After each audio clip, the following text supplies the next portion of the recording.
চিহ্নিত করতে পারবে, আশা করা যায় ওষুধও তত ভালো করে দিতে পারবে।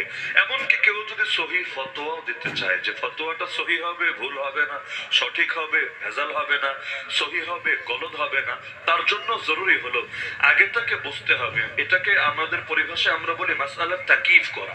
মানে যেই প্রশ্নটা আমাকে করা হলো এটা আসলে কোন ক্যাটাগরিতে গিয়ে পড়ে। যেমন তালাক, বাঙালি তালাক দিবে বাংলা ভাষায়, কিন্তু আমাদের ফতোয়ার কিতাব বেশিরভাগ বা মূল উৎসগুলোই তো আরবি।